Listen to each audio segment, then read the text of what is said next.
Our story begins with Zhang Tianlu, the third-generation purple-robed celestial master of Longhu Mountain, who found himself suppressed in a valley after death. He was surrounded by 81 soul-suppressing nails, while his descendants used his pure yang blood to fuel lamps and maintain control over him. This all traces back 1800 years to a time when he served as the esteemed third-generation celestial master of his sect. He had hoped to follow the path of the founder, Zhang Daoling, and ascend to immortality, but he unfortunately perished during the heavenly tribulation. To prevent his body from transforming, his descendants took these drastic measures, just as he realized he had been reborn as a corpse. Suddenly, a notification echoed in his mind, congratulating him on a successful soul fusion and a triumphant resurrection as a living corpse. The dual cultivation system was successfully bound, activating a newcomer bonus that restored 10% of his past life's cultivation. As his mastery of lightning magic also returned by 10%, he felt his inner power begin to surge back at a rapid pace. His body gradually regained the ability to move, though he had no time to fully adapt to this new physical form.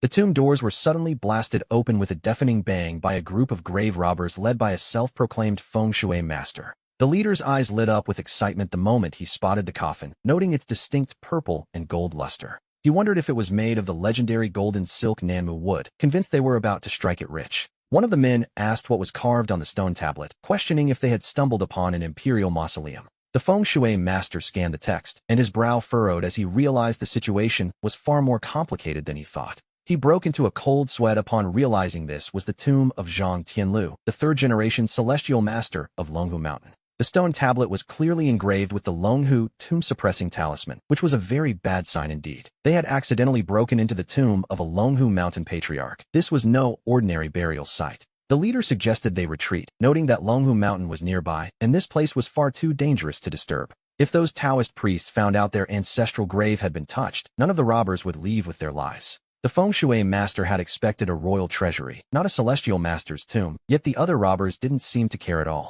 These men lived their lives on the edge of a blade, so naturally, they felt no fear, even if the gods themselves showed up today. They were determined to loot this tomb, and soon they brought out specialized crescent shovels to begin prying the nails from the coffin. As they worked, they began to complain, wondering why on earth this single coffin required so many heavy nails. The sheer weight of all these nails combined was enough to make anyone pause, as there seemed to be dozens of them. And upon closer inspection, every single nail was engraved with a Taoist soul-suppressing curse, which is never a good sign. Once the final nail was pulled free, the leader signaled for them to open the lid, and the group crowded around the coffin. However, the lid remained motionless as if it were part of the base, and despite their sweating and straining, it wouldn't budge. The leader finally shouted for everyone to move aside, deciding that if the lid wouldn't open, he would simply chop it apart. One man hesitated, noting that this was precious golden silk Manwha wood with intricate carvings, and it seemed a waste to destroy it. The leader told him to shut up, arguing that no matter the value of the wood, they couldn't carry it out, they only wanted the treasures inside. The feng shui master retreated to a safe distance, his body trembling as he watched the leader prepare his strike.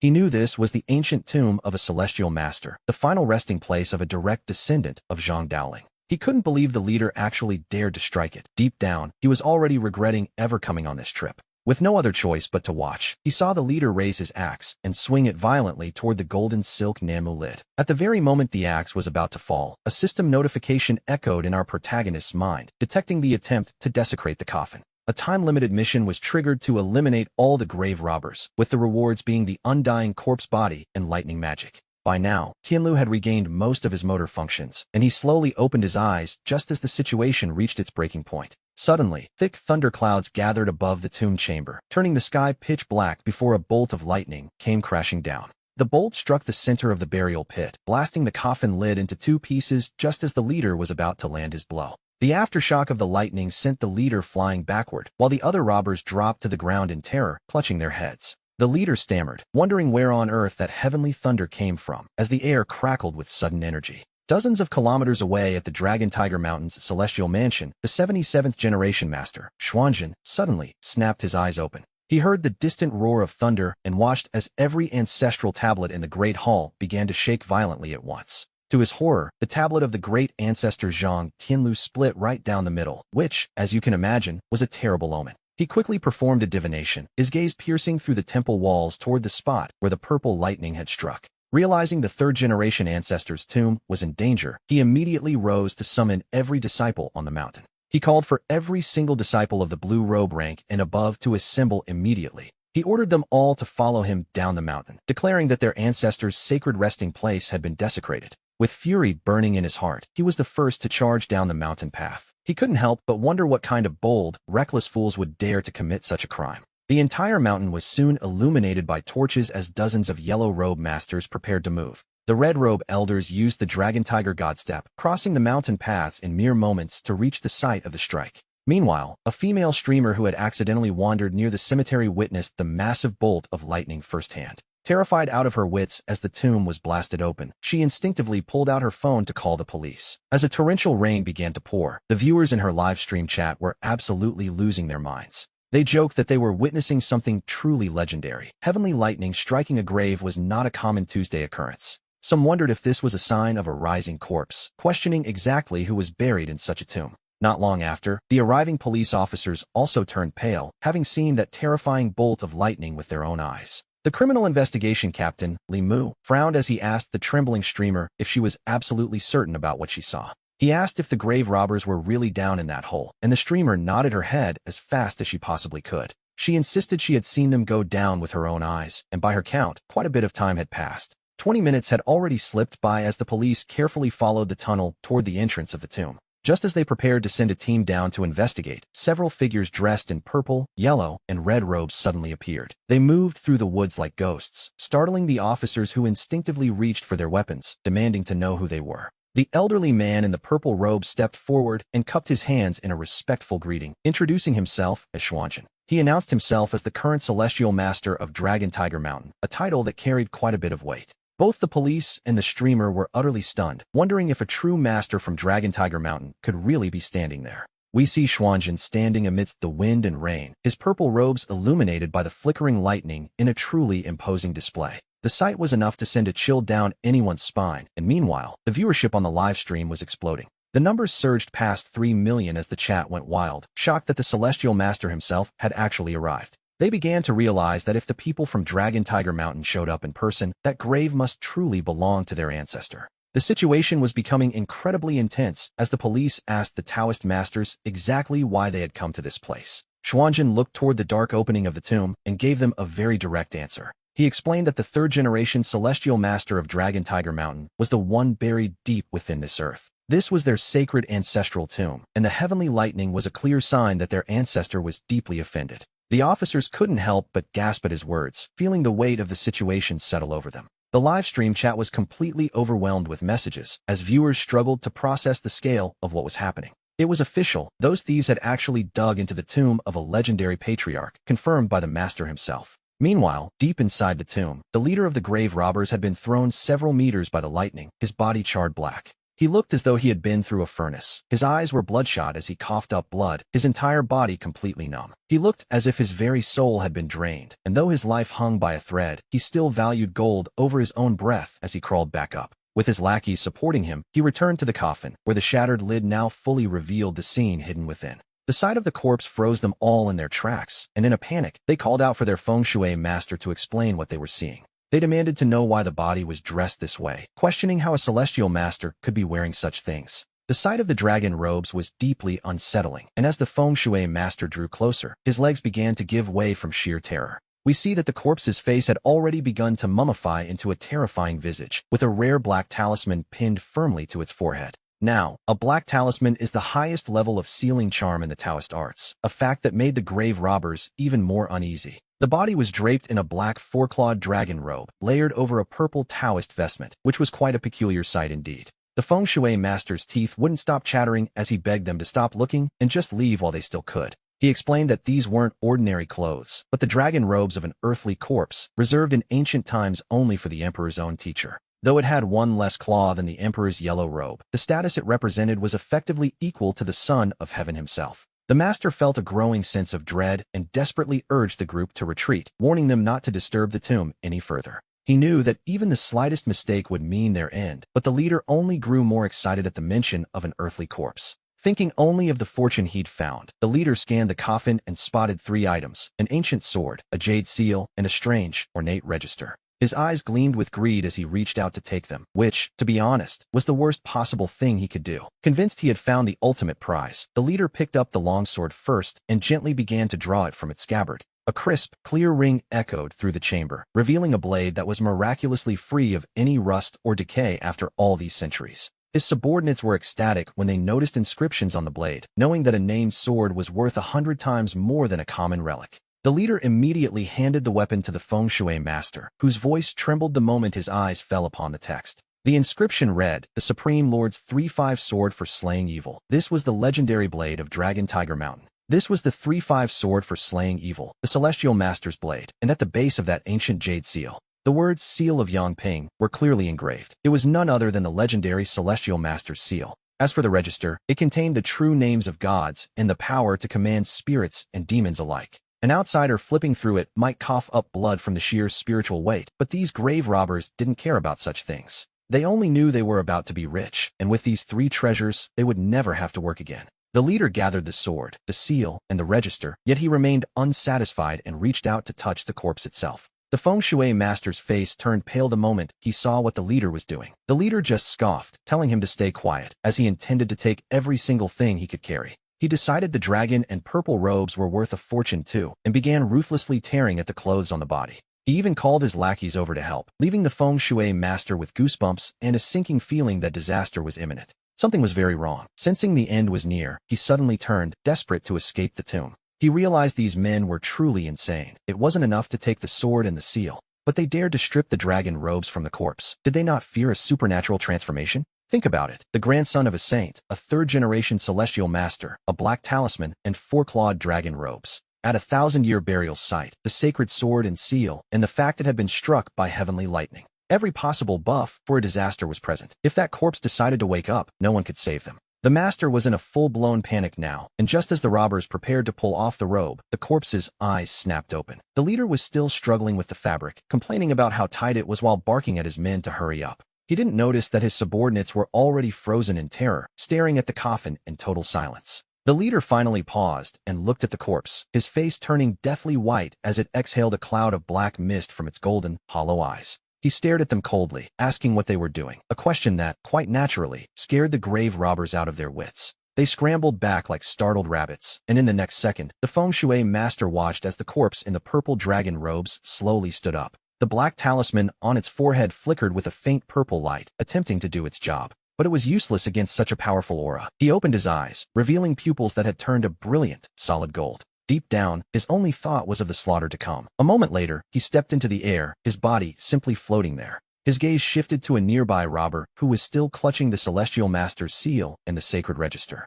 He raised a hand as withered as dry wood, and silver-purple lightning began to dance in his palm, the 5 Thunders technique. This power flowed from Chun Feng's ancient memories, though he was originally from Earth, since merging with this body. The memories of the previous owner had flooded his mind, leaving him as a fusion of 2 distinct souls. He reached back for the lightning arts he had practiced in his past life, even if he had only recovered 1/10 of his former power. To be honest, using such magic for the first time in 2,000 years was a bit clumsy, producing only a few stray sparks. But by the second attempt, he had found his rhythm. Lightning intertwined and surged until, in the blink of an eye, the thunder roared forth, striking directly at the thief who was still holding onto the stolen treasures. The force of the heavenly strike shook the entire tomb, and in an instant, the robber was reduced to nothing but charcoal. The others were paralyzed with fear at the sight of such a one-hit kill, while the feng shui master simply collapsed in terror. A zombie that could wield lightning? It was a terrifyingly strange sight, yet as the master thought about it, it actually started to make a twisted kind of sense. He had been a celestial master of Mount Longhu in life, after all.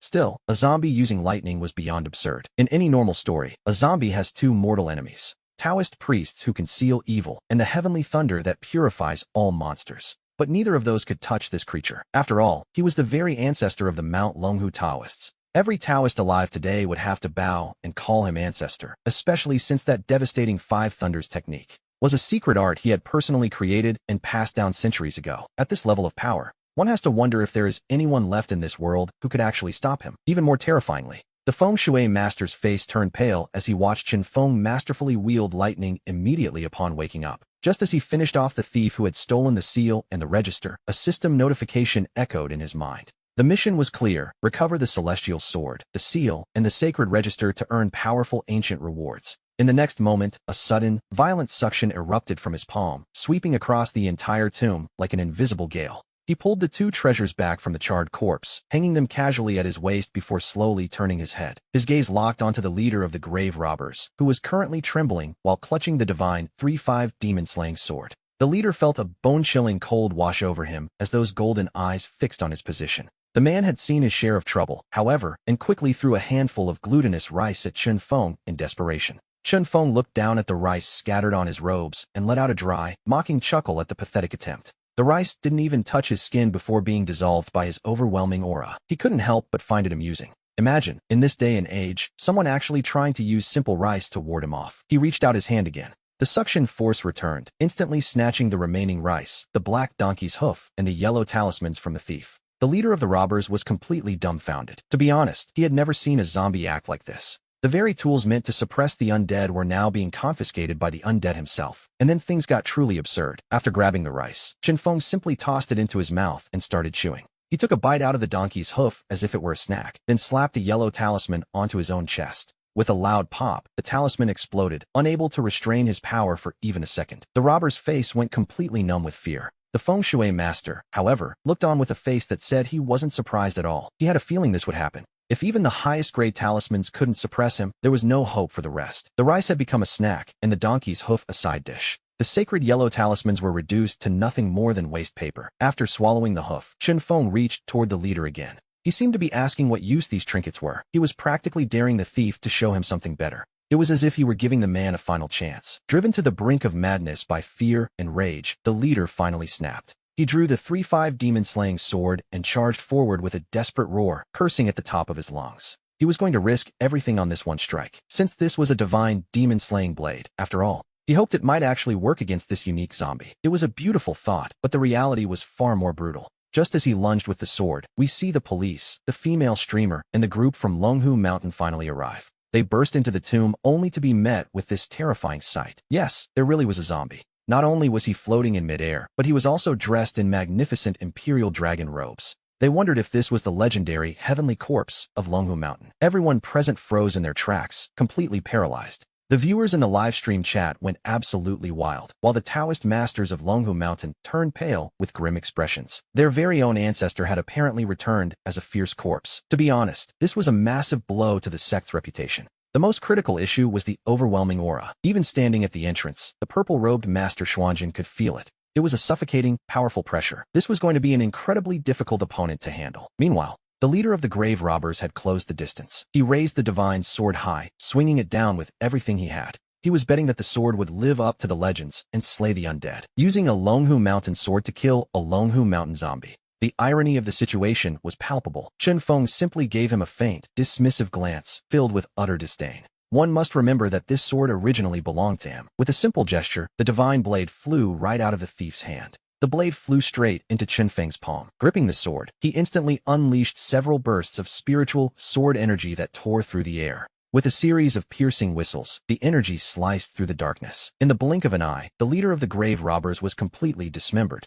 This single strike left everyone present speechless with horror. As the thick scent of blood filled the tomb, they were all shaken to their core by the scene. The sheer brutality of this zombie was beyond anything they had imagined. As he reclaimed his sword, the system's voice echoed in his mind once again. It congratulated him on recovering the 3 treasures of the Celestial Master, granting him the rewards of the 36 heavenly transformations and the Bean to Soldier technique. He also received the 5 Thunders True Method Adaptation Body. Immediately, the knowledge of these new mystical arts flooded into his consciousness. The adaptation body took effect instantly. To be honest, he had already noticed a problem when he tried to use lightning magic earlier. Even though this corpse was incredibly powerful, it was naturally at odds with lightning. Every time he summoned it, he felt a violent sense of rejection. It made sense, as a corpse's energy is fundamentally opposed to the heavenly nature of thunder. Usually, such a combination would be impossible to maintain. However, this complication wasn't entirely unexpected. Once the adaptation body merged with him, that internal friction vanished in an instant. This meant he could now unleash the 5 Thunders True Method without any restraint. And let's be fair, that feeling of absolute freedom was truly intoxicating.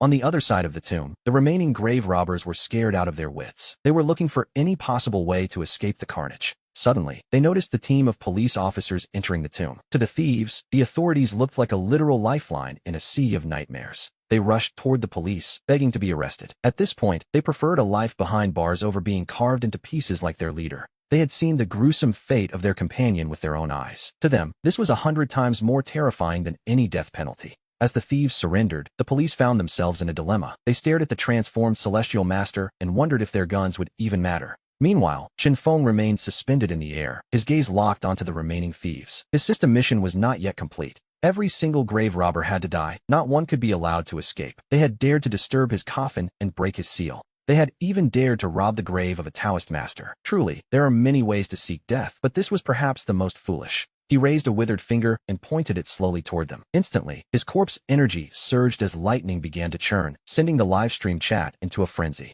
The livestream chat was exploding with comments, many shocked that the Celestial Master seemed intent on wiping every last one of them out. This was the true, terrifying majesty of a master. As the fleeing grave robbers scrambled for safety, they barely made it halfway across the floor. With a casual flick of his wrist, he unleashed a bolt of lightning that erupted right in front of them, instantly vaporizing one of the thieves. The remaining men froze, paralyzed by the thunder, as a deathly silence fell over the tomb. Naturally, the police began to panic. This zombie was far too violent for their liking, yet they didn't dare move. After all, this was no ordinary walking corpse. This was the ancestor of Longhu Mountain. It was the grave robber's intrusion into the ancestral tomb that had triggered this transformation in the first place. If they opened fire and enraged the old ancestor, they feared they would all end up buried with him. The officers quickly turned their gaze away. They looked toward the Longhu Mountain Taoists standing behind them, pleading for the Celestial Master and the priests to help them. It finally occurred to them that these Taoists specialized in exorcism, and since the zombie was their own ancestor, they were the ones to handle it. Celestial Master Xuanzhen and the other priests exchanged a long look. With a heavy sigh, Xuanzhen slowly stepped forward toward the center of the tomb. The police and the live stream viewers held their breath, expecting a legendary battle between the Taoists and the fierce corpse. But what happened next left everyone absolutely stunned. Xuanzhen and his priests entered the burial chamber, but instead of attacking, they quickly formed a disciplined line. Xuanzhen stood at the front and, quite unexpectedly, dropped directly to his knees. The others followed suit, performing a formal ritual greeting. He announced himself as the 77th generation Celestial Master of Longhu Mountain. He identified himself by his formal name, Xuanzhen. He cried out that his unworthy descendants had come to pay respects to the ancestor. Behind him, the other priests in their red and yellow robes all knelt in unison, performing the sacred hand seals and shouting for their ancestor. It was a sight that left the entire room in a state of shock. The viewers were baffled, wondering why the priests were kneeling instead of subduing the creature first. To be honest, it was a fair question. Even the police were dazed, stepping forward to urge the priests to arrest the zombie first and save the pleasantries for later. Xuanzhen rose slowly, his expression perfectly serious as he prepared to address the officers. When your own ancestor returns from the dead, you don't just start a fight. You drop to your knees, regardless of the circumstances. A few bows are the least they could do, especially considering his status as the third-generation Celestial Master. Draped in imperial dragon robes and protected by a black burial shroud, he had rested in this tomb for 2,000 years. With ancient seals, sacrificial captives, and a rebirth triggered by lightning, he was a master of both magic and martial arts. He was essentially fully buffed, and honestly, Celestial Master Xuanzhen looked like he was about to lose his temper at the absurdity. The world expects Taoists to hunt zombies, but they never ask who the zombie is. If it were some evil sorcerer, he wouldn't hesitate. He would fight to the death against a monster. But this was the third-generation master of Longhu Mountain, a true immortal. He was the grandson of Zhang Daoling, one of the 4 great masters of heaven. In the old days, he was basically royalty. When a figure like this transforms, who would dare to strike? The 3 treasures he carried were more powerful than anything Longhu Mountain possessed now. In a sect that prizes lineage above all, no one would risk such a sacrilege. And yet, the ancestor wasn't just some mindless walking corpse. He possessed a complete consciousness and soul, having achieved a form of rebirth within this powerful zombie body. The ancestor looked down at his kneeling descendants and spoke with a voice that carried the weight of centuries, telling them there was no need to bow. As he told them to rise, a deathly silence instantly gripped the entire burial chamber. The livestream viewers, the police, the host, and even the grave robbers were completely frozen in disbelief. What was supposed to be a simple thrill turned into a monumental event for the Taoist world the moment those words were spoken. The room remained plunged in that heavy silence as everyone, from the police to the thieves, struggled to process what they were seeing. Their faces were masks of pure shock. After all, a zombie that could actually speak was unheard of. To be dead for 2,000 years and still hold a conversation is, to be perfectly honest, a bit ridiculous. Even Xuanzhen was stunned. After a few seconds, Xuanzhen and the others rose respectfully, his voice trembling with a deep sense of guilt as he addressed the ancestor.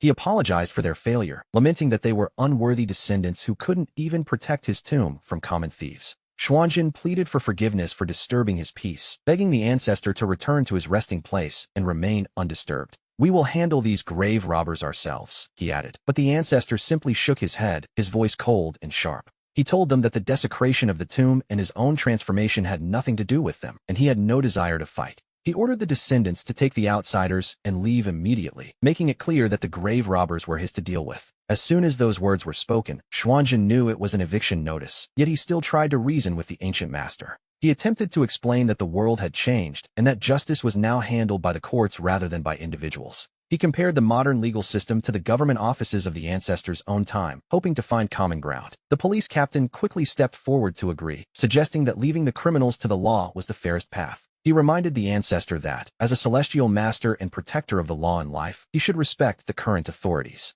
They promised that the thieves would be punished to the full extent of the law, assuming a man of such virtue would surely agree. However, before they could even finish their plea, the ancestor's lips moved slightly as a low vibration began in his throat. Suddenly, a golden incantation echoed through the burial chamber, invoking the ancient powers of the universe with a deafening roar. The police stood there puzzled, still trying to decipher the meaning of the Taoist scripture, but the monks knew better. Xuanjin's face turned as white as a sheet the moment he heard the spell, and the other Taoists looked equally terrified. The air was filled with the sounds of panic as the police watched the ancestor raise his hand, his fingers curling into a deadly gesture. In an instant, two of the grave robbers were struck down, their screams cut short by the sheer force of the spiritual energy. It was a display of power so raw and terrifying that even the viewers watching the livestream were left breathless with fear. The remaining thieves, realizing their fate, could only scream toward the police in a desperate, hopeless plea for salvation. "Officers, please, take us with you. Save us from this monster," they cried, their bravado completely shattered.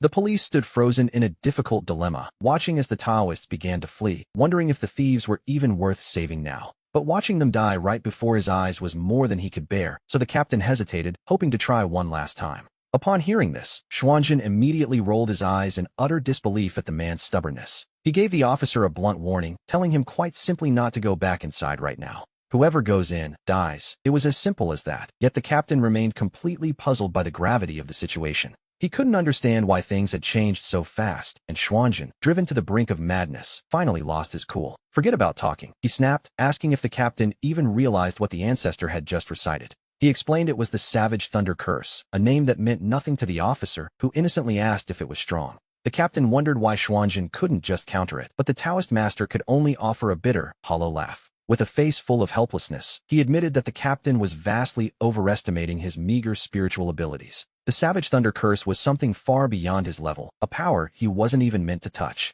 In fact, it was a forbidden incantation that he didn't even have the right to practice, let alone master. At this point, his voice dropped to a low, heavy whisper, thick with a sense of impending doom. The ancestor had made his intentions perfectly clear. They could either leave immediately and survive, or stay and be reduced to nothingness alongside the grave robbers, a choice that wasn't much of a choice at all. And sure enough, not long after they fled the burial chamber, the sky above began to undergo a violent transformation. Dark clouds swirled and gathered as a bolt of crimson lightning suddenly descended from the highest heavens. With a surge of malevolent energy, it struck the earth, and with a deafening roar, the entire tomb was utterly obliterated. The livestream chat exploded instantly, with viewers spamming in shock, wondering what kind of terrifying lightning they had just witnessed. Seeing that deep red glow, they realized this wasn't just a storm. It was a true, divine manifestation of power. Deep beneath the earth, the ancestor had decided it was time for those thieves to start their lives over in the next world. In a single, blinding flash, every remaining grave robber and their feng shui master were swallowed by the thunder and reduced to ash.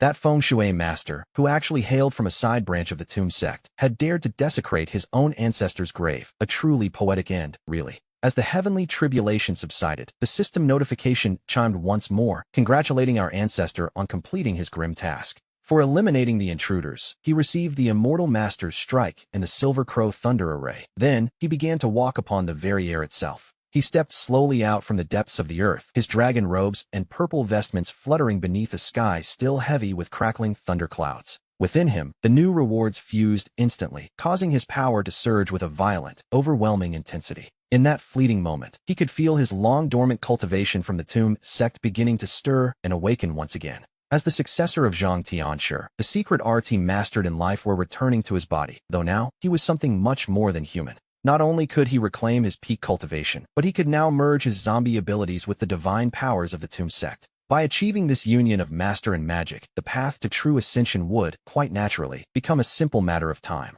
Just then, the system issued a new challenge. A massive ghost domain had appeared in the northern county of Longhu City. Hidden within was a fragment of primordial Een. Absorbing it would grant him the 36 heavenly transformations and the purple gold master's method. It would even restore 10% of his original lightning cultivation, a prospect that made his eyes gleam with a sharp, cold light. This was clearly a golden opportunity delivered right to his doorstep, as both malevolent energy and Een essence were exactly what he needed. By consuming these resources, he could significantly bolster his strength and solidify his standing in this new, strange world. Meanwhile, the crowd outside watched in absolute terror as they saw him rise toward the heavens, his figure silhouetted against the clouds. Xuanzhen's face turned pale in an instant. To him, it was clear that the ancestor was officially leaving his mountain home. The thieves were dead, and by all logic, his resentment should have faded, allowing him to return to his coffin for a peaceful rest. But now that he was stepping out into the world, the entire situation had changed, and not necessarily for the better. The Longhu Mountain sect was sworn to monitor demons, yet here was their own ancestor, walking the earth as a powerful, sentient zombie.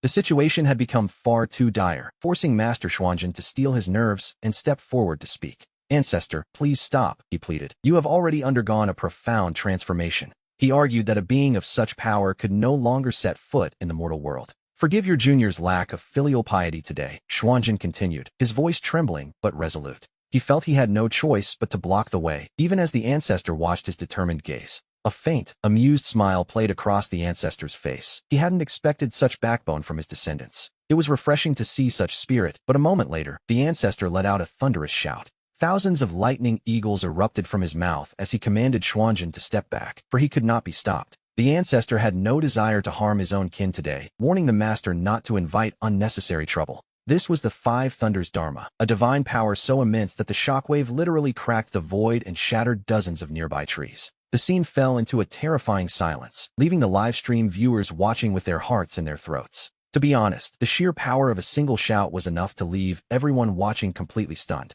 The Taoists of Longhu Mountain looked at one another in disbelief, wondering what kind of immortal magic they were witnessing. Xuanzhen grit his teeth, knowing he couldn't let him go. They had no guarantee the ancestor wouldn't bring disaster to the world. Deep down, he feared that once the ancestor left the mountain, the balance of the mortal realm would be shattered forever. At Xuanzhen's signal, over a dozen Taoist masters drew their swords, their red and yellow robes swirling as they formed a formation. Xuanzhen even summoned his lifebound weapon, the 3-5 slaying evil female sword, turning it into the core of a massive array. Sword Chi crisscrossed the air like a web, reflecting the light of the 7 stars as 10,000 meteors of light lunged toward the ancestor. The ancestor's eyes narrowed, and from beneath his dragon robes, a cold light flashed as the 3-5 slaying evil male sword unsheathed itself. In an instant, the air surged with the violent energy of sword lightning as he let out a low, commanding roar. With a sudden, sharp command, the ancestor unleashed the Manwha divine, crimson magnetic sword strike. A single slash of his blade shattered the air, instantly breaking the forbidden technique of the Longhu Mountain Masters before the sword Qi even reached them.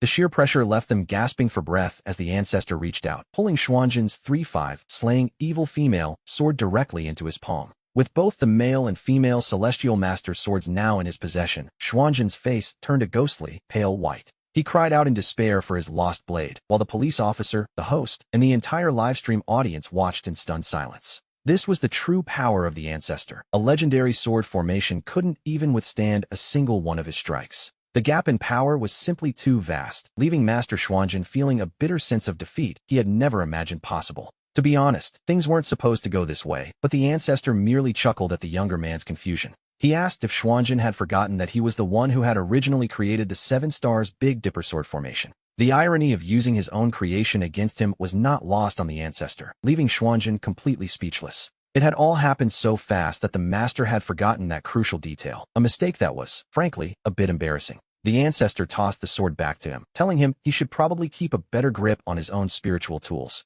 He explained that he had far more important matters to attend to and no time to play games with his descendants. Before the words even finished echoing, he transformed into a bolt of lightning and vanished, though deep down, he actually felt a hint of pride. We see that despite the conflict, the ancestor held a certain level of appreciation for this particular junior. When the ancestor first woke from his tomb, Xuanjin had immediately bowed twice, showing he still understood the proper rules of respect. Even with the ancestor's appearance so drastically changed, the boy knew when to kneel and when to show reverence. And just now, despite knowing he was outmatched, he still tried to block the way, a stubbornness that suited his purple gold robes well. If it weren't for that spirit, the ancestor might have actually kept the Celestial Master sword for himself today. Xuanjin stared at the returned blade with a complicated expression. The bad news was that he'd been disarmed in a single heartbeat. The good news was that the ancestor hadn't struck to kill and even returned the sword, leaving Xuanjin standing there in a complete daze. Xuanjin glanced at the others as if to ask if they had lost their minds, wondering why they would even suggest he fight back.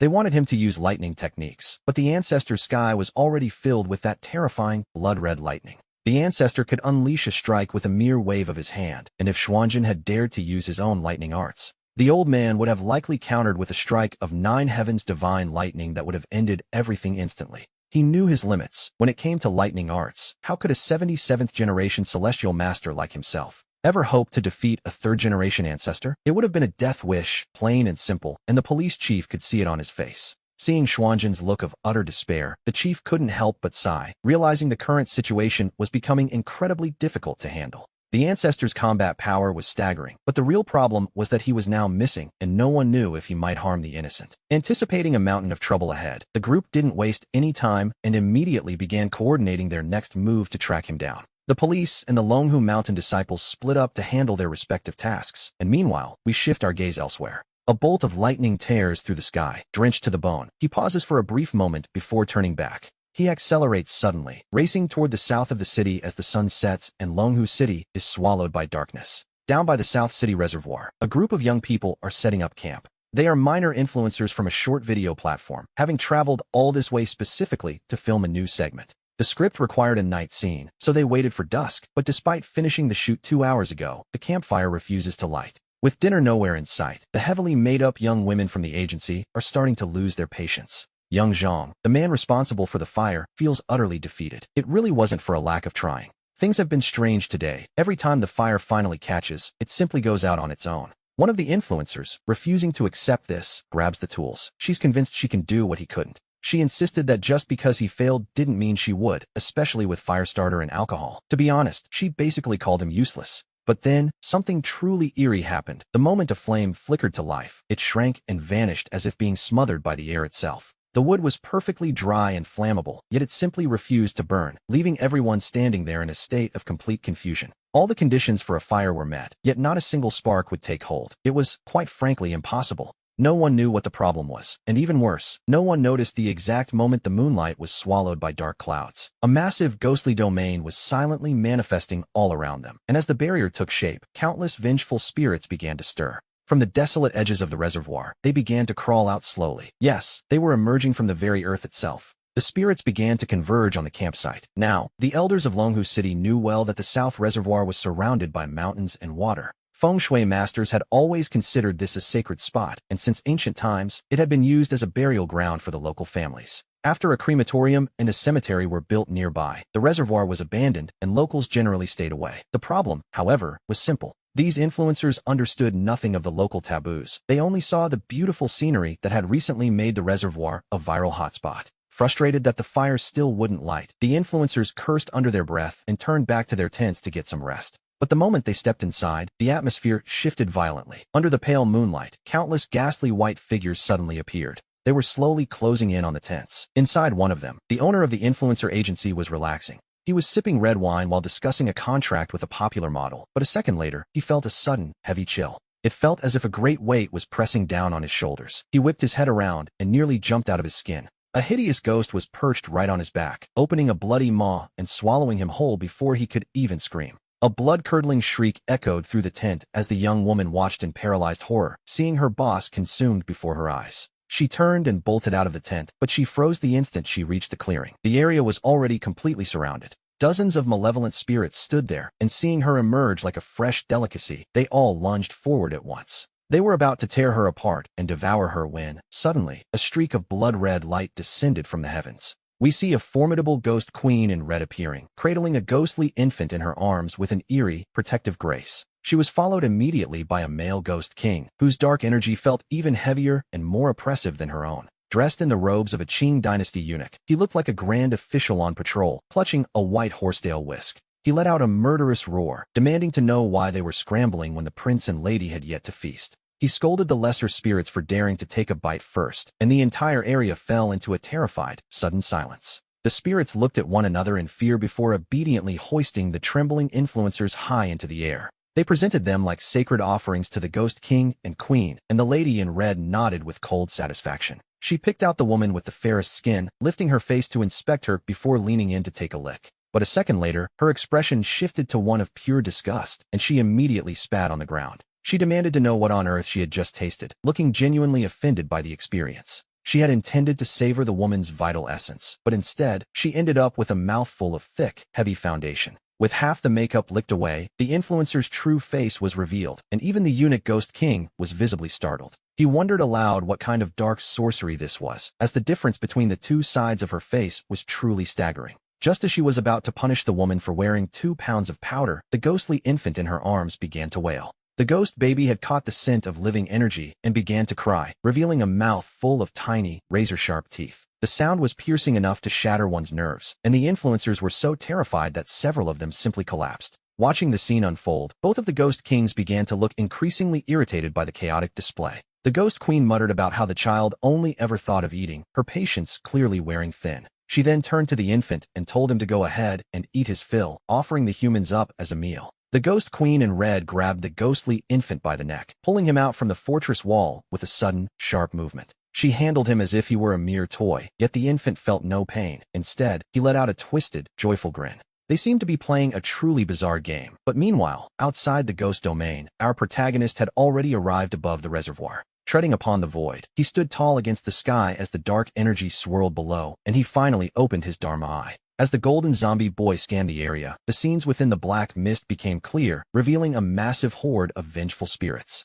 Among them, the 3 ghost kings were the most conspicuous, radiating a pure, concentrated Yin energy. To a zombie, this was the ultimate nourishment, a top-tier feast for his immortal body. These 3 ghost kings looked like 3 stalks of 1,000-year-old ginseng dangling right before his eyes. Without a second thought, he took a step forward. He plunged directly into the ghost domain, just as the infant was about to bite the influencer, the sound of breaking air echoing from above. A figure wrapped in heavy, black moisture descended from the heavens, piercing through the thick mist of the ghost domain with ease. The 10,000 spirits were thrown into a sudden panic at his appearance. To be honest, they weren't expecting company. They wondered what kind of monster could possibly possess the power to break through the boundaries of a ghost domain so violently. Even the 3 ghost kings, despite their immense cultivation, failed to react in time to this sudden intrusion. They were stunned that a mere individual could strike directly through the barrier of their realm. We should remember that this black mist barrier is formed from the most extreme Yin energy, making it practically indestructible. Normally, it only allows ordinary humans to enter, and the larger the domain, the more reinforced the barrier becomes. Imagine a domain as massive as the South City Reservoir. Even the most elite Taoists would struggle to find a way inside. Whether it be the yellow-robed priests of Longhu Mountain or the high masters of Maoshan, none could have forced a breach so quickly. And yet, he had shattered it with a single move. As he descended, every ghostly eye was fixed upon him. Drenched in thick, heavy moisture, he revealed his true form, a powerful zombie, regally dressed in a black dragon robe. The eunuch ghost king was instantly enraged by the sight of the dragon robe, as in his past life, he had been a chief eunuch of the Qing dynasty. His greatest pride was serving the emperor and the empress dowager, so seeing a zombie flaunting a dragon robe was an absolute insult. He immediately began shouting curses, but the ghost queen in red narrowed her eyes, sensing that something was very wrong. She noticed a long sword strapped to the stranger's back, and, beneath the dragon robe, the faint outline of another layer of clothing. As her gaze pierced through the outer robe, the ghost queen suddenly trembled with a cold, visceral fear. She realized with a shock that the garment underneath was none other than the purple robe of Longhu Mountain. Could it be that this creature was the legendary transformation of a purple-robed celestial master into a zombie? Her heart skipped a beat. She had fought many vengeful spirits and zombies, but a celestial master turning into one was unheard of. To be honest, no one could have predicted this, though it certainly explained how he shattered the barrier with a single blow. Just as the ghost queen recognized his origins, the eunuch ghost king had already barked out a lethal command. He ordered his subordinates to tear the intruder apart, and in an instant, countless spirits roared as they lunged toward our protagonist. The ghost queen tried to stop them, but it was already too late. He, however, remained perfectly calm. Facing the massive wave of spirits, he didn't even flinch, simply tracing a pattern in the air with his withered, zombie fingers. A purple lightning talisman materialized instantly before his eyes, causing the Ghost Queen's pupils to contract in terror. She wondered if this was the fabled lightning law of the Celestial Masters, a supreme technique whispered about in legends. This specific form was known as the Path to Heaven, where only those with mastery over talismans could manifest them from the void. It was said to possess overwhelming power, yet the technique had been lost since the third generation of Celestial Masters. Seeing it reappearing now was like seeing a ghost, which, considering the circumstances, is saying quite a lot. As the spirits charged forward under the eunuch's orders, a system notification chimed in our protagonist's mind, triggering a new mission. The task was to eliminate every spirit within the domain for a reward, and upon hearing this, his lips curled into a stiff, grim smile. Well, we can hardly blame him for what happens next. He casually conjured a lightning chase talisman with a flick of his wrist. As he silently recited the incantation, the talisman transformed into streaks of purple lightning that scattered in every direction, striking everything in their path. The spirits were instantly torn to shreds by the forbidden technique, and then he took a deep breath, drawing their purest essence toward him. He swallowed the ghostly energy in one gulp, leaving the remaining spirits absolutely terrified by the sight of their comrades vanishing. A zombie capable of using lightning techniques was, to be perfectly honest, a nightmare even for the ghosts themselves. They simply couldn't understand how the intruder they were just surrounding had turned into such an unstoppable monster in the blink of an eye. He let out a cold, dry chuckle at their confusion. With another wave of his hand, he summoned a temple-summoning lightning talisman, and the sound of his incantations began to echo throughout the entire ghost domain. A moment later, the lightning talisman exploded with a deafening roar. Its power was several times more violent than the previous one, and the surging lightning illuminated the dark domain as if it were broad daylight. Hundreds of spirits didn't even have a chance to flee before they were vaporized on the spot, unable to escape that sea of electricity. As he absorbed the massive influx of pure ghostly energy, he felt the zombie flesh and blood within his body begin to ripple and change. An indescribable sense of fulfillment spread through his entire being, a sensation that was, quite frankly, wonderful beyond words. In the distance, the three Ghost Kings were completely stunned, the eunuch Ghost King trembling so hard his delicate hand gestures wavered. He found himself wondering if this creature was truly a zombie or some sort of Taoist priest in disguise. He questioned how a zombie could possibly master lightning arts, fearing that his own eyes were playing tricks on him. It was a situation so absurd that it defied all logic, even by the standards of the afterlife. Beside him, the Ghost Queen in red felt a chill run down her spine, and the urge to flee took root in her mind immediately. She could clearly sense the overwhelming pressure radiating from the zombie, along with the unpredictable fluctuations of his lightning magic. Realizing this old zombie could wipe out the entire domain with a snap of his fingers, she began to retreat, whispering a warning to the others. Looking at his ritual robes and artifacts, she suspected he might be some ancient patriarch from Longhu Mountain. In his current state, even a 5,000-year-old ghost emperor would take a few hits, and the black and white guards themselves would likely have to endure a beating before escaping. I'm leaving first, farewell, she thought. The Ghost Queen in red had dealt with the Longhu Mountain sect in her earlier years. Knowing the lineage of the Heavenly Masters, she concluded this zombie was likely the transformation of a former master. With no intention of dying alongside the others, she turned to leave, though she felt a small flicker of loyalty to her allies. She gave a quick warning to Guing and the eunuch Ghost King before fleeing without a single backward glance. Better them than her, she reasoned, as she transformed into a streak of red light and vanished instantly. The eunuch Ghost King and Guing exchanged a look, their faces twisting in terror at the thought of a Longhu patriarch. It explained the lightning arts. A purple-robed master using lightning would make even a ghost emperor call him father. The two didn't hesitate for another second, turning into streaks of black light as they prepared to bolt. He sensed the Ghost Kings attempting to flee, his golden eyes glowing brightly as he locked onto their three figures. At that moment, the system's voice echoed again, issuing a new mission: intercept and subdue the fleeing Ghost Kings. The rewards were tempting: the 36 heavenly transformations, 3 fragments of the soul-viewing banner, and a soul-locking chain. He looked up at the 3 escaping spirits, a cold smile playing on his lips. None of them were going anywhere. Suddenly, a brilliant golden light erupted from behind his back. He moved with blinding speed, swatting the 3 Ghost Kings out of the sky until they crashed back to the ground, dazed. The Ghost Queen in red struggled to stand, a bitter, forced smile on her face as she noted they were all monsters here. She argued that the only difference between them was being a zombie or a ghost, so why kill their own kind? It seemed a bit cruel for one of their own to be so difficult, but he simply glanced at her with a cold, silent gaze. He looked at her with disdain, making it clear she wasn't worthy of being called his kind and shouldn't think so highly of herself. He decided to offer them a simple choice: submit to him right now and accept their new reality. If they complied, they might keep their lives. However, if they chose to be ungrateful, the consequences would be final. As he spoke, lightning surged around him, and we see his purple lightning transform into a brilliant, pure white glow. This white lightning represented the second stage of his technique, far more terrifying and powerful than the purple bolts from before. Feeling the crushing pressure of the white lightning, the Ghost Queen in red looked on, her expression turning dark and grim. She spat out that he was dreaming if he expected her to bow down to him so easily. Turning to the other two Ghost Kings, she whispered a plan to attack from 3 sides and take their chances in a fight. She argued that he couldn't possibly withstand a coordinated assault, but her confidence was short-lived. The eunuch Ghost King immediately raised his whisk in a gesture of refusal, telling her she was on her own for this one. He had no intention of fighting and declared right then and there that he had found himself a new master. The Ghost Queen was absolutely livid, screaming at him for surrendering before a single blow was even traded. She called him a disgrace to all Ghost Kings, though, to be honest, her opinion didn't seem to bother him much. The eunuch Ghost King simply rolled his eyes at her, pointing out that their opponent had already swatted them like flies. If he could knock them out of the sky with one hand, he could just as easily send them to their final ends with the next. It seems the eunuch Ghost King had a very clear and realistic understanding of his own survival odds. He knew that while surrender was still an option now, that door would slam shut the moment the fighting started. He was the first to officially submit, walking over to stand respectfully by his side, earning a satisfied glance in return. With a submissive bow, the eunuch Ghost King then ventured a bold question to his new master.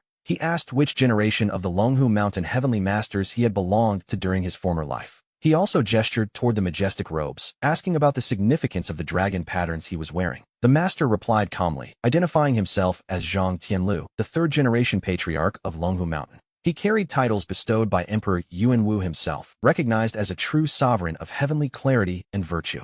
During the late Donghan era, he had even served as the general who guards the south under Chancellor Chao. For his absolute loyalty and service to millions, he had been granted the right to wear these imperial dragon robes. It was an incredibly impressive pedigree, one that far outshone the status of any mere Qing dynasty official. The eunuch Ghost King's eyes filled with instant adoration before he turned a sharp gaze toward the queen and Guiying. He barked at them to show respect immediately, warning them not to offend the sacred presence of their superior. He made it clear that if they refused, he wouldn't hesitate to cast aside their past friendship and strike them down. The Ghost Queen in red and Guiying exchanged a look of pure, unadulterated disgust at his sudden betrayal. She spat that a servant would always be a servant, mocking how quickly he had turned his blade against his own. We see the Ghost Queen raise her hand as her nails grew into long, razor-sharp talons, charging directly at him. Beside her, Guiying let out a screech and lunged, prompting the eunuch Ghost King to swing his whisk in defense of his new master. Guiying screamed while staying low to the ground like a hunting beast, but the master remained entirely unfazed.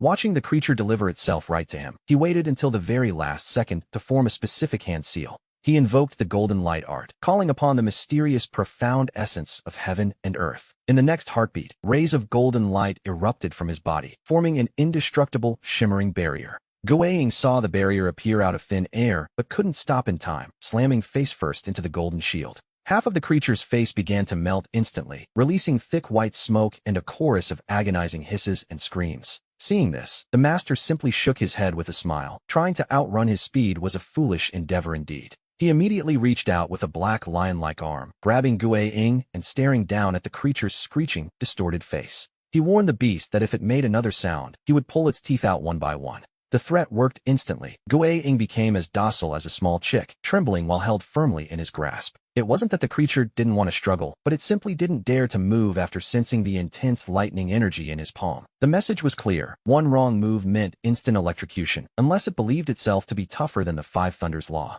Guiying became perfectly still, not even daring to whimper, while the Ghost Queen watched her ally being so easily subdued. Still entangled with the eunuch Ghost King and unable to break free, she cursed them both bitterly in her heart. To her, they were nothing but useless burdens. One had defected on the spot, and the other was defeated in a heartbeat. It was, to be perfectly honest, a truly pathetic display of teamwork from her supposed subordinates. In a fit of rage, she unleashed her full aura, allowing a terrifying wave of Ghost King energy to explode outward. A domain of chilling, murderous intent formed around her, and we see the master look on with slight surprise at her impressive potential. She was far stronger than the others, a true prodigy among ghosts, but he simply raised his sword finger in a calm stance. He ordered Eunuch Wang to step back, and the ghost official complied immediately, having already reached his physical limit. With a casual wave of his hand, the Tianshi sword unsheathed itself, humming with power as it hovered in the air. He then traced a slaying sword talisman in the void, infusing the divine blade with the glowing script of the seal.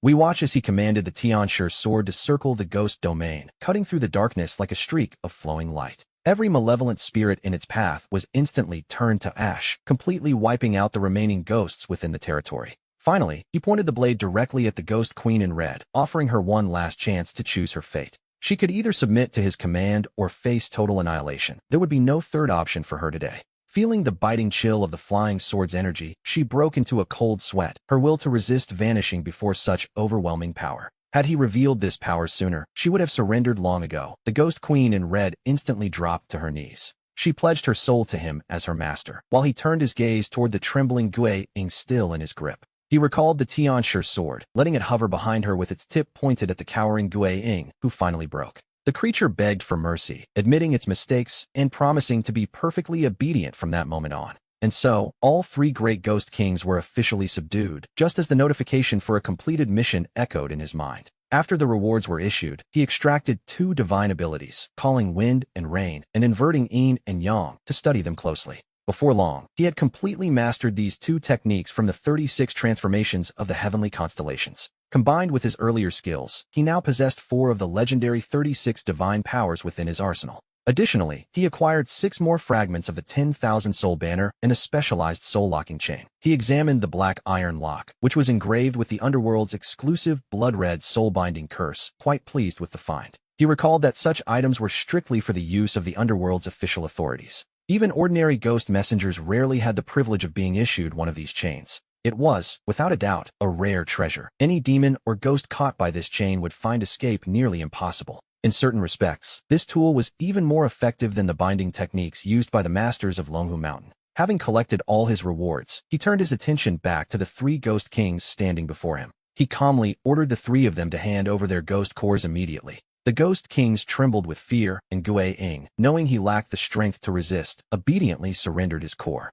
By controlling their cores, he could fully suppress their power. After all, he wasn't about to rely on simple trust with spirits. To be perfectly honest, he felt much more secure holding their literal weaknesses in the palm of his hand. Shortly after, Eunuch Wang approached, carrying the surviving members of the influencer team who hadn't been devoured yet. Eunuch Wang bowed low, asking his master how he wished to dispose of the few living humans he had brought along. He offered them up for his master's consumption, but our protagonist simply stared at the trembling group, utterly speechless. He couldn't help but wonder how on earth these people had managed to stumble into a ghost domain in the first place. By now, the young influencers were scared out of their wits. They had only gone out to film a video, only to collide with a nightmare. It was, to be honest, a stroke of legendary bad luck. They had hoped to escape during the earlier chaos, but fate had other plans. The eunuch Ghost King had pinned them down instantly, and looking up, they were even more terrified to see a zombie standing there. First powerful ghosts, and now a zombie. They felt their luck had truly hit rock bottom, and they braced themselves for the end. But then, he simply waved a withered arm, signaling for them to leave immediately, before turning his attention back to his 4 subordinates.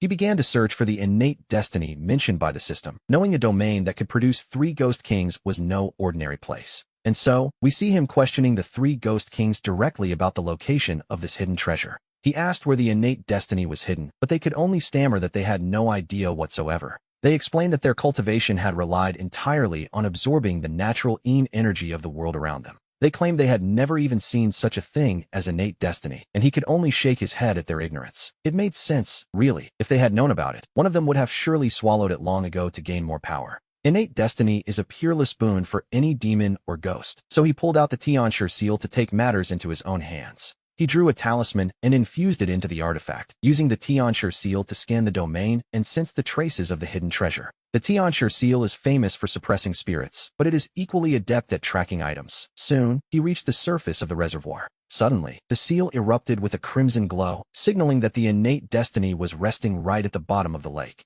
Without a moment's delay, he performed a hand seal and struck the Tianshi seal with a burst of spiritual energy. The seal released a golden light that pierced the depths, causing the reservoir water to churn and boil as the path forward opened. And here we notice something chilling. In such a massive reservoir, not a single living fish can be found beneath the glow of the Tianshi seal. On the surface of the lake, an irregular, purple-black crystal slowly begins to coalesce, radiating an aura of absolute, bone-chilling cold. This is the innate destiny he was looking for, and he stands by the shore with his hands behind his back, watching it form. As he gazes at the water, he realizes that this innate destiny hadn't actually taken a physical shape until this very moment. It had been hidden in the water as a form of pure energy, which explains why the three Ghost Kings never managed to find it. Using the power of the Tianshi seal, he draws the essence from the depths and forces it to condense into a solid object. It seemed this great fortune was always meant for him alone, but at that exact moment, something else begins to stir. Deep within the darkest reaches of the reservoir, a colossal beast senses the sudden concentration of the innate destiny's energy.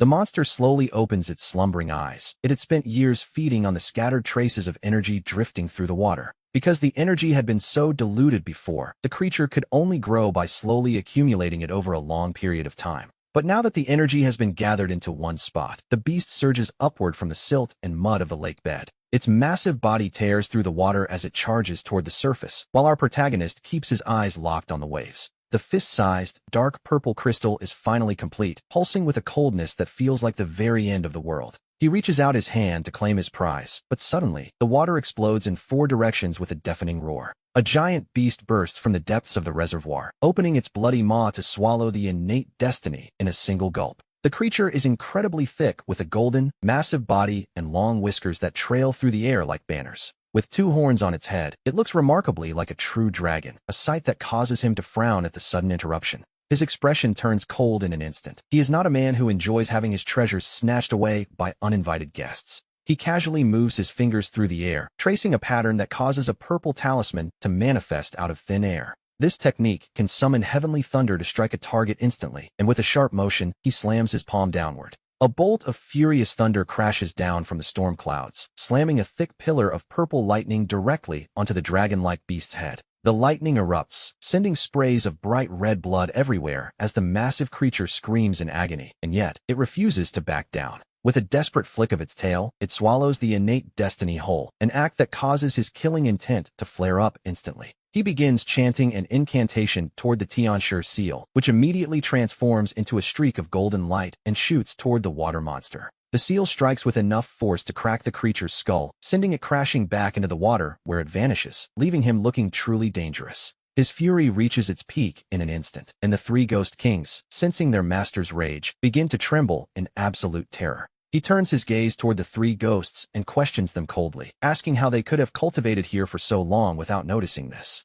How could such a massive mud loach have been hiding right beneath them at the bottom of the reservoir all this time? The 3 Ghost Kings quickly try to explain themselves, terrified that they might be held responsible for this oversight. They claim that this creature is a mud loach that has attained spiritual essence, a feat that is quite rare, to be honest. Because it spent every day hiding deep within the thick silt and mud of the lake bed, it was nearly impossible for them to detect. He then focuses his spiritual vision to peer beneath the surface, determined to see exactly what he is dealing with. We see that the giant creature that intercepted his prize is indeed a golden-scaled beast, radiating a powerful, ancient energy. It has almost completely transformed into a dragon, and so he decides right then and there to subdue this 1,000-year-old mudloach. He tells himself that if he doesn't show some real skill, this creature will never learn who truly holds the power in this domain. At that exact moment, the familiar chime of the system rings in his ears, announcing a brand new mission for him to complete. The system detects the innate destiny's energy and tasks him with deploying the Tiangang 8-gate array to trap the 1,000-year-old demon. The rewards are substantial. The 36 transformations of Tiangang, the river-turning sea-stirring technique, and the sleeve dimension cultivation method. Without a moment's hesitation, he activates the Tiangang 8-gate array, stepping forward with a single, heavy footfall. Black energy begins to spread like thick smoke, shrouding the reservoir as he extends a withered finger to draw talismans in the air. One by one, black talismans begin to manifest in the air, suspended in the void before him. Countless black seals shoot into the water like arrows, landing precisely on the 8 positions of the Manwha. 8 pillars of dark light erupt from the depths, piercing the clouds as the Tiangang 8-gate array activates. The system chimes, congratulating him on successfully deploying the array and completing the mission. For trapping the 1,000-year-old demon, he receives the 36 transformations of Tiangang as a special notification appears. Mount Longhu has issued an urgent plea for help to all fellow Taoists, reporting that a sacred relic was stolen. The 3rd-generation ancestor's spirit would has vanished, posing a massive threat to the secular world. All Taoist disciples are urged to contact Mount Longhu immediately if they find any trace of the ancestor. A massive reward has been offered for cooperation, and the news is spreading like wildfire. The announcement causes an immediate sensation throughout the cultivation world, reaching even the outskirts of the reservoir. As the light from his array surges toward the sky, a monk in yellow robes stops in his tracks. He looks up toward the reservoir, clutching 18 prayer beads as he watches the horizon. Just then, an off-road vehicle speeds away from the reservoir, catching the monk's keen attention. He can see the faint traces of moisture and ghostly energy clinging to the car, a sign of trouble. He reaches out to stop the vehicle, much to the shock of the internet celebrity behind the wheel. The female driver panics at the sudden figure in her path, forgetting to even step on the brakes. When she opens her eyes, the car is about to collide with the monk, but something impossible happens. The monk doesn't flinch. He simply presses his palms together and strikes the hood of the speeding car. He stops the vehicle dead in its tracks with brute force, leaving everyone inside completely stunned. The monk walks to the window with a calm smile, and the passengers finally begin to process what happened. Clinging to him like a literal lifeline, the group of influencers begins to recount everything that happened back at the reservoir.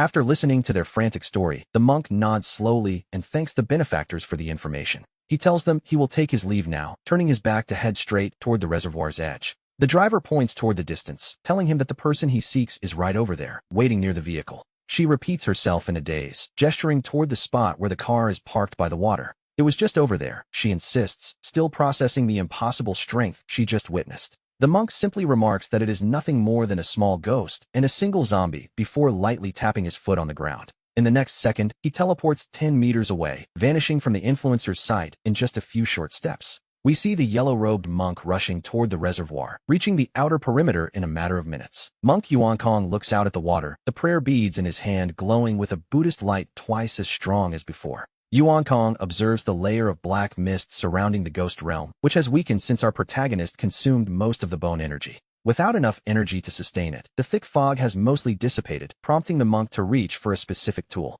He takes out his wooden fish ritual instrument, striking it rhythmically as he calmly steps into the heart of the ghost realm. Yuan Kong continues to strike the wooden fish, and with every hollow ring that echoes through the air, the remaining ghosts scatter in terror, allowing the sound to carve a safe passage through the darkness for him. Meanwhile, back inside the realm, our protagonist finishes setting the Tiangang 8-gate array and immediately claims his system rewards. He receives the cultivation methods for overturning seas and the universe in a sleeve from the 36 Tiangang transformations. Looking at the overturning seas technique, he realizes it is exactly what he needs right now, so he absorbs the rewards instantly. He extends a hand as if grasping the very void itself, before plunging his palm directly into the reservoir's surface. As he begins to rotate his hand, a massive whirlpool forms in the water, spinning faster and wider with every passing second. The water gradually forms the shape of a massive tornado, sending spray and waves surging dozens of feet into the air. Behind him, the three ghost kings watch as he stirs the very heavens and earth with a simple wave of his hand.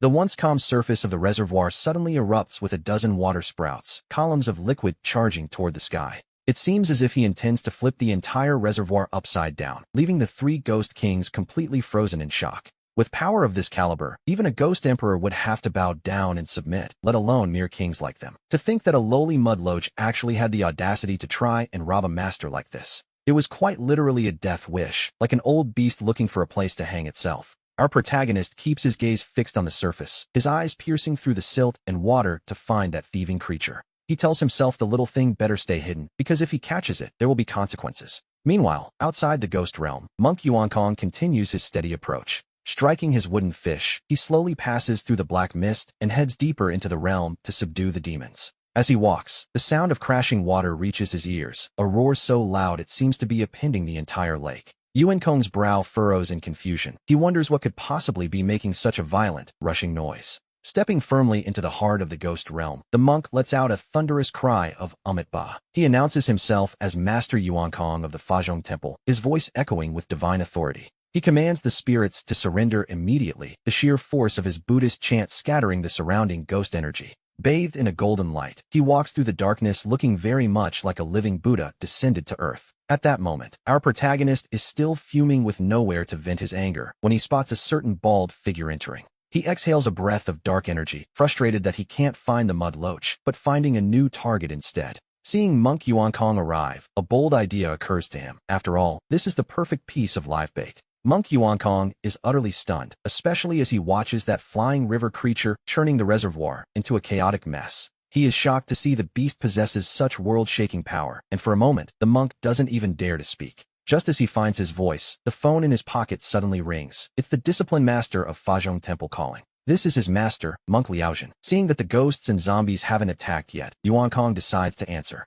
With a bitter expression, he connects the call, and the stern voice of Master Liaojin crackles through the speaker. The master warns him that something terrible has happened over at the Taoist sect. The tomb of the third-generation celestial master of Longhu Mountain has been robbed, and the master himself has transformed. He tells Yuan Kong that since he is currently traveling the world to subdue demons, he must be extremely cautious. Hearing this, Yuan Kong feels like crying, realizing the gravity of his situation as he whispers back into the phone. He tells his master he thinks he's already found him and hangs up. A second later, our protagonist breaks into a sinister grin. He commands the three Ghost Kings to seize the monk, warning them not to let his little fish escape. The three Ghost Kings charge out like rabid dogs, prompting Yuan Kong to strike out with a palm before turning to flee. He attempts to use a Buddhist shrinking technique to escape, but seeing this, our protagonist simply takes a single step forward. His figure vanishes instantly, reappearing directly in front of Monk Yuan Kong with impossible speed. He mocks the monk, asking if this little rabbit really thought he could run away after delivering himself to the door.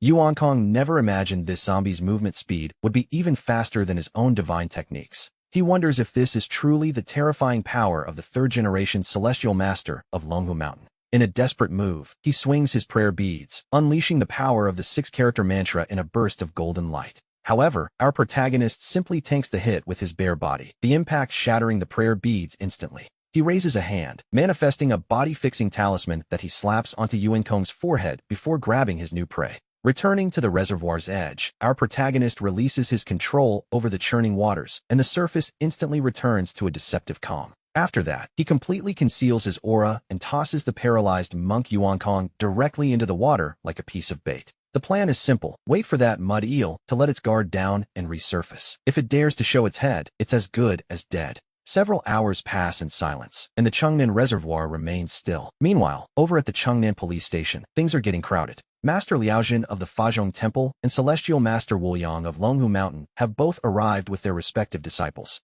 The moment they meet, Monk Liaojin of the Discipline Hall puts on a sour expression, clearly not in the mood for pleasantries. He offers a cold umitba, remarking that Longhu Mountain certainly has a great deal of talent for making a mess. He scoffs that as the ancestral home of the Taoist sect, they can't even manage to keep their own ancestors under control. To have an ancestor rise from the grave to harm people is quite the scandal. Naturally, Celestial Master Wuliang was already feeling frustrated. Hearing the monk's mockery only makes his mood worse. He warns Master Liaojin that he should choose his next words very carefully. He suggests the monk keep his mouth shut, or he won't be able to guarantee his safety. To be honest, he looks ready to prove it. Arcs of lightning begin to crackle and pop within his palm, making his intentions perfectly clear. Keep talking, and things will get loud. He's essentially threatening to shove a palm lightning bolt down the monk's throat. Seeing the sparks, Monk Liaojin takes a deep breath. With a cold snort, the monk turns to leave, but not before dropping a final warning for everyone to remember. He declares that if anything happens to his disciple, Yuan Kong, then no one on Longhu Mountain will be safe. He vows that he will never let the matter rest, which, in this line of work, is usually a promise of a very long grudge. Shortly after, the police mobilize their forces to accompany Celestial Master Wuliang and Master Liaojin to the scene. We return to the Chengnan Reservoir, where the first light of dawn is finally beginning to break across the horizon. As the heavy fog starts to dissipate, our protagonist sits by the water with his eyes closed, though the depths below remain eerily quiet. Deep down, he is amused by the creature's patience, wondering just how much longer this little fish can stand to wait. Meanwhile, just outside the reservoir, the police, the Longhu Mountain Taoist Alliance, and the members of the Fazhong Temple have arrived. They come to a halt a few hundred meters away before all three groups begin their final approach toward the Chengnan Reservoir together. On the other side, the eunuch Ghost King standing beside our protagonist suddenly senses the aura of humans drawing near and speaks up. He informs his master that more people are coming. A second later, our protagonist opens his eyes and casts a final glance at the water. He immediately gives the order to go and stop them, making it clear he doesn't want those fools getting anywhere near this place. The three Ghost Kings set off at once to intercept them. At this moment, about 500 meters outside the reservoir, the three groups are closing in on his position. Before they can reach the water, Celestial Master Wuliang and the Taoist Masters of Longhu Mountain suddenly feel a thick, overwhelming ghostly aura rushing toward them. Wuliang quickly warns everyone to stay on their guard. He senses a Ghost King approaching. Just as the words leave his lips, a series of pitch-black ghostly chains erupt from the ground. The chains instantly coil around Celestial Master Wuliang's feet, and a female ghost in red emerges from the earth right in front of him. She lunges forward, her claws aimed directly at his heart, while the nearby Taoists shout out in alarm. Seeing the ghost strike first, Celestial Master Wuliang stomps his foot with a powerful surge of energy, shattering the underground chains in a single instant. He then strikes out at the red-robed ghost with a palm technique, sending her flying back several meters through the air. A moment later, the red-robed ghost lets out a cold laugh, remarking that the purple-robed Celestial Master of Longhu Mountain is indeed formidable. She admits his lightning arts live up to their reputation, but she advises him that it would be best not to move any further.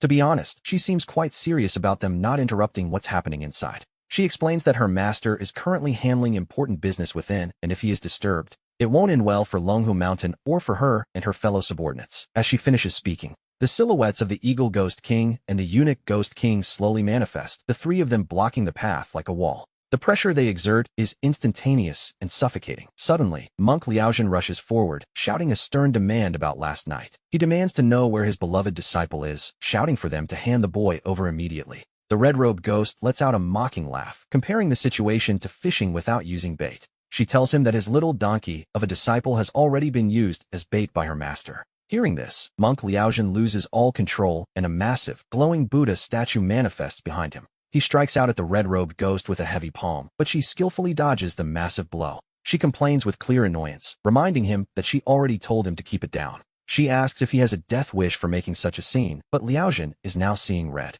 Fury has completely stripped him of his reason as he lets out a thunderous roar of Amitabha. He calls upon his disciples, declaring that demons are at work today and must be purged. Claiming they have harmed a Buddhist disciple, he orders his followers to begin their ritual at once. He commands them to chant the Diamond Sutra to empower him so he can slay these ghosts. On his command, the dozen young monks behind him raise their ritual tools, radiating a brilliant light. With the combined spiritual power of his disciples, Liaozhen's own strength surges dozens of times over. Bathed in golden light, he looks like a true Buddha descending upon the mortal world. He strikes a pair of golden cymbals together, producing a massive, heavy sound that echoes through the air. This sonic wave, infused with the power of the sutra, slams directly into the three ghost kings. The force of the sound sends the three powerful ghosts staggering back several steps in unison. Meanwhile, our protagonist hears the commotion and slowly stands up from his rock, looking quite irritated. He mutters that the bald rabbit must be tired of living, turning his quiet fishing spot into a concert.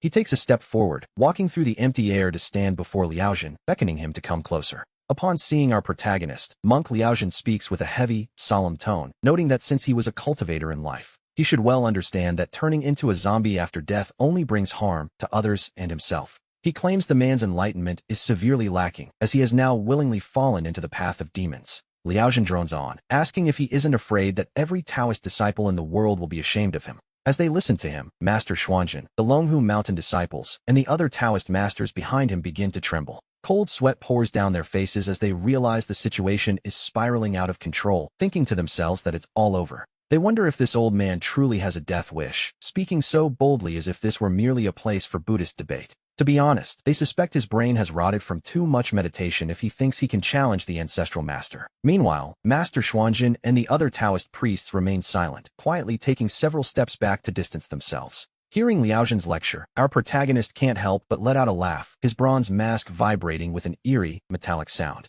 He asks the monk just what he thinks he is, and since when he earned the right to lecture him. Before the words even finish, his body is engulfed by the Five Thunders formation, though something has changed. The once purple lightning has transformed into a liquid, ink-like darkness, the corrupted version of the Parrot Thunder formation. Monk Liaozhen lets out a cold snort at the sight, unimpressed by a celestial master who has been dead for 2,000 years. He declares that he wants to see just how much cultivation the man has left, insisting he isn't afraid in the slightest. Claiming the outcome of the battle is still undecided, he slams his hands together with sudden, violent force. This releases a deafening sonic wave of Buddhist energy, which we see surging directly toward our protagonist. In response, he lets out a terrifying, thunderous roar that erupts from his mouth like a physical shockwave. This roar instantly shatters Liaozhen's sonic attack and continues forward, slamming into the monk himself. The entire group of young monks is sent tumbling to the ground, and in a flash, our protagonist appears right in front of Liaozhen. With a chilling, half-mocking smile, our protagonist asks Liaozhen if he truly enjoys making such a loud racket. He notes that he quite enjoys it himself, and before the monk can respond, he delivers a massive, sweeping strike. The blow lands heavily on the monk's bald head with a deafening crack, leaving a dark, charred palm print behind. This single slap completely shatters the Buddhist light surrounding Liaozhen, leaving him as helpless as a discarded toy. As the monk collapses like a pile of wet clay, his young disciples realize their master has stopped breathing entirely. Terrified, they turn to flee in every direction, but our protagonist simply raises a hand and makes a casual gesture. A bolt of black lightning strikes their path, carving a deep, smoking trench into the earth to block their escape. He then issues a calm but terrifying warning, telling them that it would be in their best interest not to run. He suggests that if they continue, the next strike will land directly on them, a threat that stops them in their tracks. The group of young monks, who were so loud just moments ago, are now frozen in place, paralyzed by pure fear. The three Ghost Kings immediately move forward, efficiently rounding up the monks and binding them tightly. It seems that when one lacks the strength to back up their arrogance, the result is usually quite embarrassing. Nearby, Master Xuanjin and the police exchange a look, maintaining a serious facade despite the chaos. Internally, they are reeling, having watched the monks' downfall as if they were watching a tragic comedy. Master Xuanjin finally steps forward, his voice pleading as he asks the ancestral master to stop and return with them. He begs him not to continue down this dark path, but our protagonist doesn't even spare him a glance, telling him to get lost. He warns Xuanjin not to push him, or he'll receive the same treatment the bald monk just endured. Hearing this, Xuanjin lets out a shout, declaring that if he must be disrespectful to his elder, then so be it. He gives the command for everyone to form the Great Golden Light Scorching Sun formation immediately. They intend to force the ancestral master home, hoping they have learned enough from their previous failed encounter. Previously, they had used the 7-star sword array created by the third generation, only for our protagonist to shatter it in an instant. This time, Master Xuanjin has prepared a different formation, hoping it will be enough to finally contain their wayward ancestral master. As the formation takes shape, every person holds a great golden light talisman, merging their power into a single, radiant sun talisman. The sun talisman hovers above them, drawing strength from the midday sun, which has just reached its absolute peak of power. Standing at the center, Master Xuanjin grips his sword and takes control of the sun talisman, calling out to the ancestral master. He asks if the elder recognizes this formation, and our protagonist simply shakes his head, identifying it as the Great Golden Light Sun Array.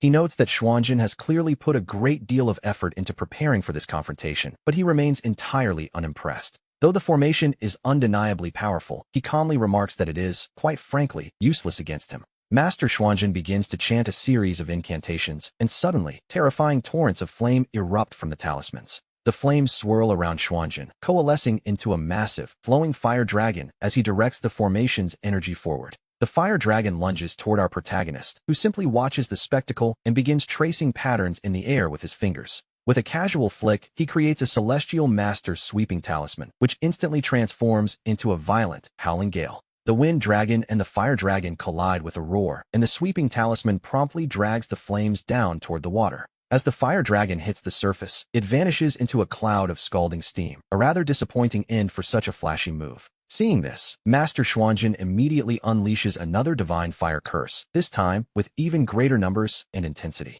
With the midday sun directly overhead, Xuanjin can draw upon the solar energy to cast these fire spells without any restraint. He urges the ancestral master to surrender, pointing out that since it is high noon, the odds are heavily in his favor. He believes he holds every possible advantage, the timing, the location, and the unified strength of his people. Under the might of the Great Golden Light Sun Array, he claims that even someone with godlike abilities would be unable to escape. But as Master Xuanjin finishes his boastful speech, the faint smile on our protagonist's face suddenly vanishes. Immediately, our protagonist forms a Taoist hand seal and stomps firmly onto the ground, sending a surge of spiritual energy straight toward the heavens. Above him, the supreme purple mist of the Taoist arts begins to swirl frantically as a thunderous roar echoes from the sky. Massive dark clouds appear out of thin air, rolling and surging across the firmament in the blink of an eye. The sky, which had been dominated by a scorching sun only a moment ago, suddenly plunges into an eerie, suffocating darkness. With the balance of yin and yang instantly reversed, the fire god form unleashed by Master Xuanjin simply vanishes into nothingness.